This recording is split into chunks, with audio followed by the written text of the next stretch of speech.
जय माता दी मित्रों, मेरा नाम पंडित प्रकाश जोशी। स्वागत है मित्रों। आज हम चर्चा कर रहे हैं साप्ताहिक वीकली राशिफल की, वो भी 17 से 23 जुलाई के अंदर क्या होगी 12 राशियों की स्थिति, इसके बारे में इस कार्यक्रम में चर्चा करेंगे। सबसे पहले हम जानते हैं कि अधिक मास क्या होता है, और अधिक मास यानी कि मल मास, पुरुषोत्तम मास श्रावण के महीने में आ रहा है, और उसमें कौन कौन से कार्य करने चाहिए, कौन कौन से नहीं करने चाहिए, इसके बारे में इस कार्यक्रम में चर्चा करेंगे। देखिए, अधिक मास देखा जाए तो 18 जुलाई से लेकर 16 अगस्त 2023 तक रहने वाला है। यानी इस बार जो श्रावण मास है वो 2 महीने का लगभग 60 दिन का है। ये बात आप जानते होंगे, जिनको अध्यात्म में रुचि है वो इस बात को जानते हैं। अधिक मास में देखा जाए तो विवाह संबंधी काम नहीं किए जाते मित्रों, और देव प्रतिष्ठा नहीं की जाती। मंदिर की देव प्रतिष्ठा के लिए अधिक मास अच्छा नहीं होता। मुंडन संस्कार नहीं किया जाता। साथ ही साथ गृह प्रवेश, भूमि संपत्ति की खरीद नहीं की जाती है। इन कार्यों को त्यागना चाहिए। साथ ही साथ देखा जाए तो सबसे ज़्यादा जो मल मास या अधिक मास में दोष होता है वो होता है नव विवाहित दंपत्ति में, यानी कि नव विवाहित वधू जो है का ससुराल में आना, वो भी मल मास के अंदर वो अशुभ माना जाता है। तो इसलिए उसको मायके से पहले ही बुला दिया जाता है।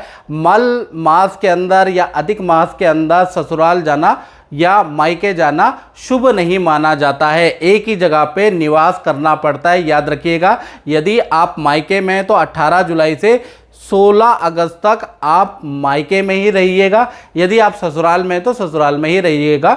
बाकी तो आपकी मर्जी है, क्योंकि ये तो शास्त्र कहता है, और शास्त्र की जो अवधारणा है वो मैं बता रहा हूँ। इसमें मेरा कोई पर्सनल राय नहीं है। कहीं आप सोचें कि गुरुजी ने डराने के लिए बोल दिया, इसमें मेरी कोई पर्सनल राय नहीं है। साथ ही साथ देखा जाए गज छाया श्राद्ध नहीं किया जाता है। अब गज छाया श्राद्ध क्या होता है इसके बारे में चर्चा कर लेते हैं। जब भी श्राद्ध पक्ष आता है तो जब भी सूर्य हस्त नक्षत्र के अंदर जाता है तो गज छाया योग कहा जाता है। ऐसे में क्या होता है कि यदि इस समय पे गज छाया योग में जब सूर्य हस्त नक्षत्र में हो, श्राद्ध पक्ष चल रहा हो, उस समय पे आप पितृ का कोई श्राद्ध करते हैं, कोई तर्पण करते हैं, तीर्थ गया में, हरिद्वार में कुछ भी तर्पण करते हैं, तो पितृ 12 साल के लिए प्रसन्न हो जाते हैं, जिसको गज छाया श्राद्ध कहा जाता है। तो वो नहीं किया जाता है, याद रखिएगा। जब भी सूर्य हस्त नक्षत्र में आता है तो गज छाया योग आ जाता है, लेकिन इसमें गज छाया श्राद्ध से बचना चाहिए। अन्यथा आप पितृपक्ष में अगर ये योग बन जाए तो इसकी महत्वता बहुत अधिक है, याद रखिएगा। साथ ही साथ देखा जाए तो अधिक मास मल मास के अंदर आप नौकरी संबंधी कोई भी काम कर सकते हैं। व्यापार संबंधी लेन देन या ज्वाइनिंग ये सब किया जा सकता है। पूजा पाठ आप कर सकते हैं, हवन अनुष्ठान आप कर सकते हैं, बस देव प्रतिष्ठा नहीं कर सकते, भूमि नहीं खरीद सकते, शादी नहीं कर सकते, सगाई नहीं कर सकते। इसका थोड़ा सा आपको ध्यान देना पड़ेगा। घरेलू खरीदारी आप कर सकते हैं, आटा चावल चीनी वस्त्र ये सब कुछ लेना है तो आप कर सकते हैं। घरेलू काम आपको करने चाहिए। चलिए अब हम बात करते हैं साप्ताहिक राशिफल यानी 17 से 23 जुलाई में मेष राशि के बारे में।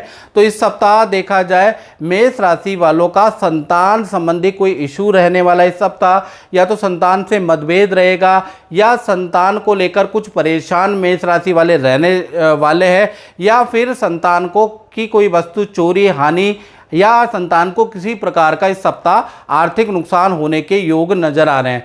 इस सप्ताह देखा जाए आपका काम में मन लगने वाला है। एकाग्रचित होकर आत्मविश्वास से इस सप्ताह आप अपने काम की शुरुआत करेंगे।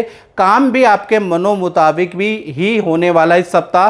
काम में अच्छी खासी वृद्धि रहेगी, और इस सप्ताह आप कुछ धन इन्वेस्ट भी कर सकते हैं शेयर पे, SIP पे, या किसी की एडवाइस से, किसी मित्र की एडवाइस से, जान पहचान की एडवाइस से कुछ धन आप इन्वेस्ट भी करने वाले हैं। साथ ही साथ इस सप्ताह फैमिली में जो चल रहा वाद विवाद है, भाई बहनों से, माता पिता से, या आपके अपने पार्टनर, लव पार्टनर से जो वाद विवाद है, एक साथ बैठ के आप उसको सुलझाने वाले हैं और सुलझाने का प्रयास करने वाले हैं, जिसमें आपको सफलता भी मिलेगी। साथ ही साथ इस सप्ताह जीवन साथी को खुश रखने का आपका बड़ा प्रयास रहेगा। जीवन साथी को मनाने के लिए आप उसका हाथ बटाने वाले हैं, उसकी इच्छा अनुसार काम करने वाले हैं, उनकी प्रशंसा करने वाले। कुल मिला के जीवन साथी को मनाने में आपका फोकस रहेगा। कुछ धन भी खर्च करेंगे, कुछ जीवन साथी की बात भी मानने वाले हैं।